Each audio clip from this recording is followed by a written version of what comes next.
Info ত্রিপুলি টেকনোলজির পক্ষ থেকে সবাইকে জানাচ্ছি আন্তরিক শুভেচ্ছা এবং অভিনন্দন।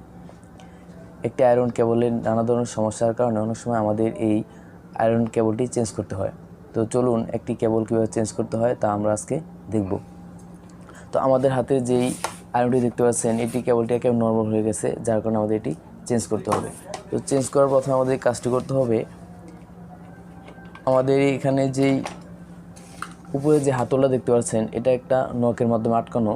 তো আমরা প্রথমে এই উপরের কাভার যেটা আছে হাতলের, এটা খুলে নিতে হবে। টেস্টার অথবা ফ্ল্যাট স্ক্রু ড্রাইভার দ্বারা যদি এটা এই গ্যাপের অনুযায়ী চাপ দিতে হলে এটা অটোমেটিকলি খুলে যাবে। তো এভাবে যদি আমি চাপ দিই, তো এই দেখতে পাচ্ছেন এভাবে হালকাভাবে চাপ দিলে এটা আস্তে আস্তে লক থেকে ছুটে যাবে। তো এখন এই দেখুন আমি এটা খুলে ফেললাম। খুলে নেওয়ার পর আমাদেরকে একটু কেবলটা খুলে নিতে হবে। তো এখন দেখুন খোলার পূর্বে আমাদের উপরে যে কাভারটি আছে এখানে দুইটা নাট দ্বারা ভিতরে আটকানো। প্রথমে আমাদের এই দুইটা নাট রিমুভ করতে হবে। তো আমি প্রথমে দুইটা নাট রিমুভ করে নেব। দেখতে পাচ্ছেন আমরা দুইটা নাট রিমুভ করতেছি।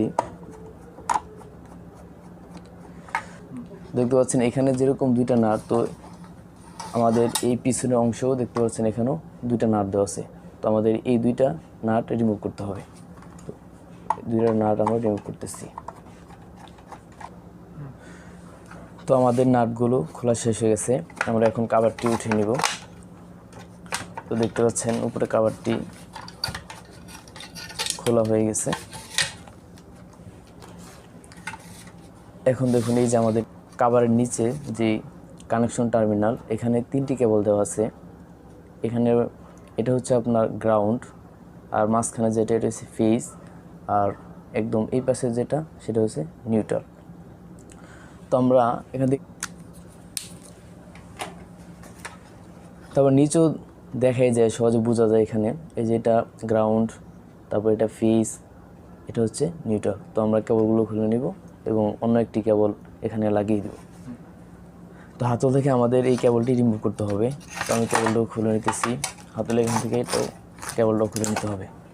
এই যে কেবলটা যেভাবে ছিল ঠিক সেভাবে একটি কেবল এই ফ্রেমের ভিতরে ঢুকাতে হবে। তো আমি এই কেবলটা যেভাবে ছিল সেভাবে ঢুকিয়ে নিতেছি অন্য একটি নতুন কেবল।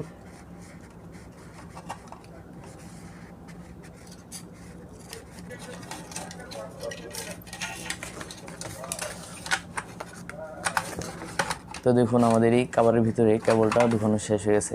এখন আমরা কানেকশন টার্মিনালে কেবলটা লাগিয়ে দেব। তো দেখেন আমাদের হাতে যেই কেবলটি, সেটা 2 তারের একটি কেবল। এখানে একটি ফেজ এবং একটি নিউট্রাল দেওয়া আছে। তো যেহেতু আমাদের ফেজ এবং নিউট্রাল দেওয়া আছে, আমরা এখানে শুধু ফেজ এবং নিউট্রালে কানেকশন করে দেব। তো আমরা এখন কানেকশনগুলো করে দেব। তো আপনারা দেখতে পাচ্ছেন আমাদের কেবল কানেকশন করা হয়ে গেছে। আমাদের নিউট্রালের জায়গায় আমরা নিউট্রাল কানেকশন করেছি এবং ফেজের জায়গায় ফেজ কানেকশন করেছি। এখন আমরা আমাদের উপরে যে কাভারটি সেটি লাগিয়ে দেব। তো দেখতে পাচ্ছেন আমাদের কাভার লাগানো শেষ। আমরা যেভাবে নাটগুলো খুলেছিলাম ঠিক সেভাবে নাটগুলো আবার এখানে লাগিয়ে দিব। তো আমাদের কাজটা একদম কমপ্লিট হয়ে গেছে। এখন আমরা ইলেকট্রিসিটি দিয়ে দেখব যে আমাদের আয়রনটি ওকে আছে কিনা। তো আমরা এখন লাইন দিয়ে দেখব। তো লাইন দেওয়ার পর আমাদের সুইচটা অন করতে হবে।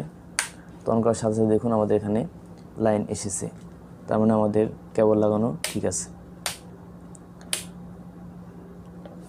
তো এইভাবেই মূলত একটি আয়রনের কেবল পরিবর্তন করতে হয়। তো আমাদের এই ভিডিওটা যদি ভালো লাগে তাহলে অবশ্যই লাইক, শেয়ার এবং কমেন্ট করবেন।